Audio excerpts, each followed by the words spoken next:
Some of y'all are not gonna like this one, but genuinely have more empathy for animals than they do people of color. People love to say, keep race out of sports, but let's be real, sports and racism, they have never been separate. From the very beginning, race determined who could play, where they could play, and how they were treated. And if you think that is not still happening, let's go through some receipts. From baseball's Negro Leagues to the NBA's first non-white player. From Olympic champions erased from history to model athletes facing double standards, this is how racism rewrites history and keeps power in the hands of a select few. Because if you think this is just history, think again. White people can wear braids too. Quit gatekeeping them. You didn't create them. Let them wear their hair in Viking dreads, in Viking braids. Let them do it. Let them do it. Why not? Why not? I don't see a problem with it. Listen, think about it. I saw a video of this white girl wearing braids. She took the braids out. And she took her hair out too. Her hair came out with the braids. Why? Listen. I'm just saying, it's a free country. They can do whatever they want. Why don't you just let them? And then their hair, they'll be like, what do the Vikings do? They're gonna realize, wait a minute. There's a reason why they didn't wear their hair like this. Like, some hairstyles actually do work with white people hair, and some don't. Why are you, like, I don't know. Like, sometimes it's just crazy out here. It's just crazy. I don't know. But I do know. People love to say, keep race out of sports. But let's be real, sports and racism, they've never been separate. From the very beginning, race determined who could play, where they could play, and how they were treated. And if you think that that's not still happening, let's go through some receipts. So let's start with baseball, America's so-called pastime. In 1887, the International League officially banned black players, and by 1890, professional baseball was fully segregated. That forced black athletes to form the Negro Leagues in 1920. Players like Satchel Paige, Cool Papa Bell, Josh Gibson, they dominated, but they were denied the same pay, pensions, and recognition that white players got. And here's the real kicker. Because MLB excluded them, the stats from the Negro Leagues weren't even considered until 2020. And once they were finally integrated, turns out Josh Gibson, not Babe Ruth, is the greatest baseball player of all time. But since white players never had to face top-tier black competition, we'll never know if many of them truly deserved their Hall of Fame status. Does that sound familiar? Does that kind of sound like what they think DEI is? And it wasn't just stats that they ignored. Negro League players were denied pensions that they rightfully earned because of racism and barriers set by MLB. And it took until 2023 for some of these players to finally get access to the pensions that they have been entitled to for decades. Again, this is how white supremacy rewrites history and actively keeps power in the hands of a select few. And it didn't stop with the Negro Leagues. Just recently, baseball legend Reggie Jackson gave an emotional interview where he talked about the racism that he faced throughout his career. He said that he wouldn't wish what he went through on any athlete. Let's think about that one.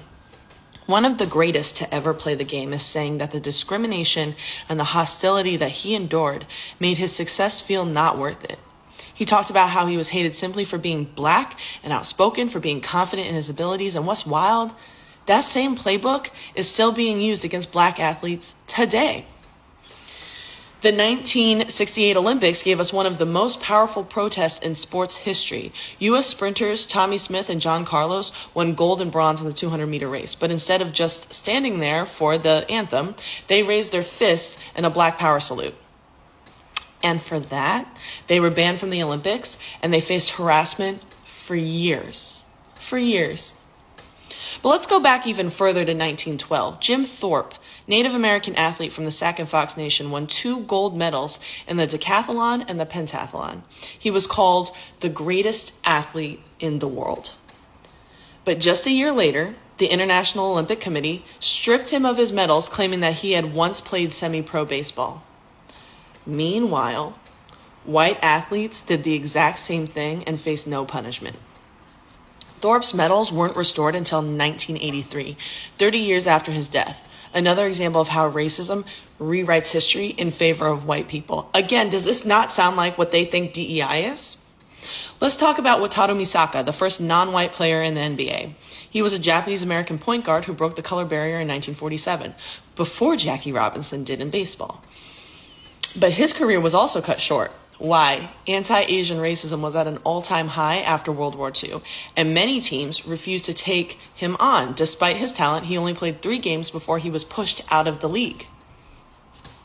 And it wasn't just basketball. Anti-Asian racism kept Chinese American players out of professional baseball for decades. In the late 1800s, Chinese immigrant teams dominated local leagues. But because of the Chinese Exclusion Act and racist hiring policies, they were never given a fair shot at the majors. It wasn't until 2005, yes, 2005, that the first Chinese-born player, Cao Qinwei, made it to the MLB. Again, does this not sound like what white people think DEI is? Roberto Clemente was one of the greatest baseball players of all time, but he faced constant racism because he was Afro-Latino. Reporters mocked his accent, called him lazy, and treated him like he wasn't as smart as white players. And he spent his career as an activist fighting for Latino and black athletes, and tragically he died in a plane crash while delivering aid to earthquake victims in Nicaragua. His legacy proves that sports have always been more than just about the game. And let's not forget how Latino boxers had to fight twice as hard to get respect. Even though fighters like Julio Cesar Chavez and Oscar de la Hoya were breaking records, they were constantly told that they weren't real champions until they beat white fighters. And when they did win, they were still dismissed. That's racism at play in real time. Serena and Venus Williams changed the face of tennis, but not without facing relentless racism and misogyny. From the moment that they stepped onto the court, they were called too aggressive, too muscular, not feminine enough. Serena in particular has been compared to animals, disrespected by officials, and accused of cheating in ways white players never have been. And this isn't just history, it's happening now, okay? Angel Reese is one of the best young players in the WNBA, and she's held to a completely different standard than her white counterparts. When she shows confidence, she's called arrogant or classless. But when white players do the same exact thing, it's passion. This is the exact same playbook that they used against Serena. It's racism, plain and simple, okay? So the next time that someone says, keep race out of sports, remind them that sports and racism... People say keep race out of sports, but let's be real, race has never been separate from sports. From the beginning, race determined who could play, where they could play, and how they were treated. And if you think this isn't still happening today, let's go through some receipts. Baseball, often called American pastime, has a history built on exclusion. In 1887, the International League officially banned black players, and by 1890, professional baseball was fully segregated. That forced black athletes to create their own leagues, the Negro Leagues, where legends like Sanchez, Page, Cole, Papa Bell, and John Gibson dominated. But despite their undeniable talent, they were denied the same pay, pension, and recognition that white players received. And here's where it gets even messier, because MLB excluded them. Their state wasn't even counted as part of baseball history until 2020. That means for decades, players like John Gibson wasn't recognized for what they truly were. And once the states were finally counted, it turns out that John Gibson, not Babe Ruth, might actually be the greatest baseball player of all time. But since white players never had to face top-tier black competition for so long, we will never truly know how many of them really deserve their Hall of Fame status. Does that sound familiar? It's the same logic some people use when they claim diversity, equality, and inclusion means people of color are getting unfair advantages. But the truth is, they exist because historically those advantages were always reserved for white people. Negro League players were also denied pension that they should have rightfully earned. It wasn't until 2023 that some of these players finally got access to the benefit they were entitled to for decades. That is how racism rewrites history. It actively keeps power in the hands of select few, and when that power is finally challenged, suddenly is a problem. And this isn't just ancient history. Take Reggie Jackson, one of the baseball's greatest players. He recently gave an emotional interview about the racism he faced throughout his career, saying he wouldn't wish it on any athlete. Think about that. One of the greatest to ever play the game is saying that racism and hostility he endured made his success feel like it wasn't even worth it. And that same playbook is still being used against black athletes today. Look at what happened in the 1968 Olympics. US sprinter Tommy Smith and John Carlos won gold and bronze in the 200-meter race, but instead of standing there for the anthem, they raised their fists in a Black Power salute, and for that, they were banned from the Olympics and faced years of harassment. Meanwhile, white athletes have made political statements in sports for decades without being banned or harassed in the same way. And speaking of the Olympics, let's go back even forward. 1912, Jim Thorne, a Native American athlete from the San and Fox Nation, won 2 gold medals in the decathlon and pentathlon. He was called the greatest athlete in the world, but a year later, the International Olympic Committee stripped him of his medal because he had once played semi-pro baseball. Meanwhile, white athletes did the same thing and faced no punishment. Thorne's medal wasn't restored until 1983, 30 years after his death. Another example of how racism rewrites history to favor white people. And let's talk about anti-Asian racism in sports. Most people don't even know that the first non-white player in the NBA wasn't black. It was a Japanese-American player named Wataru Misaka.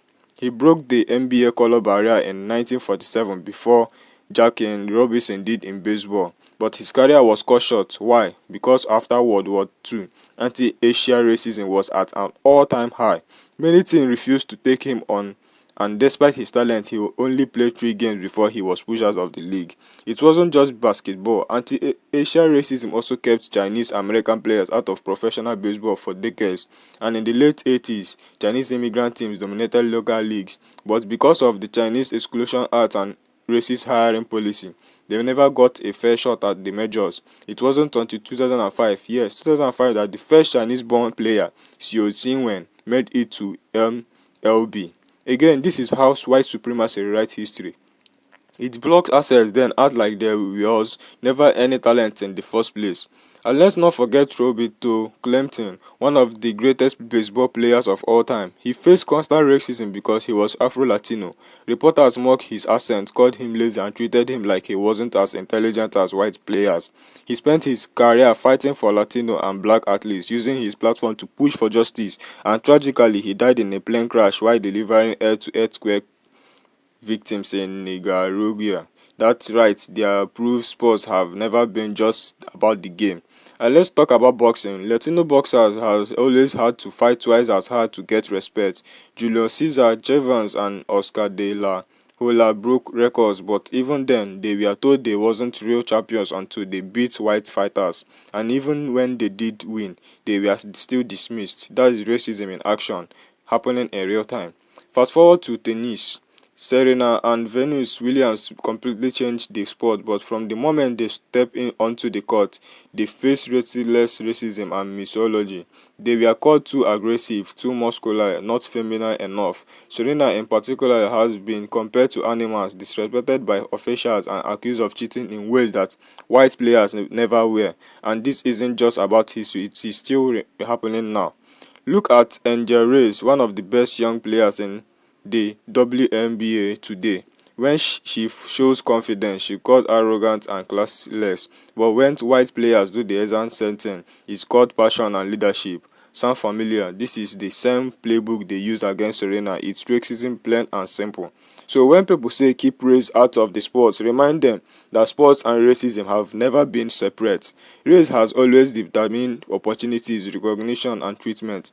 And even to today, the double standards are right there in front of us. Some of you all are not going to like this, but let's be honest, some people have more empathy for animals than they do for people of color. And while we are on the subject of gatekeeping, AI people wearing braids, Viking braids, let them do it. You didn't create them, let them wear them. Let them learn the hard way, why some lifestyles or hairstyles work and some don't. You saw the video of the white girl who took out her braids and lost half of her hair. That's naturally selection at work. At the end of the day, history is clear. Sports have never been separate from race. And if you think they are now, you are either not paying attention or you don't want to. Thank you for watching, and let's continue this conversation in the comments below. Let us share our thoughts and perspective with one another. Don't forget to like, subscribe, and hit the notification bell to stay updated on this story and more. I will see you in the next video.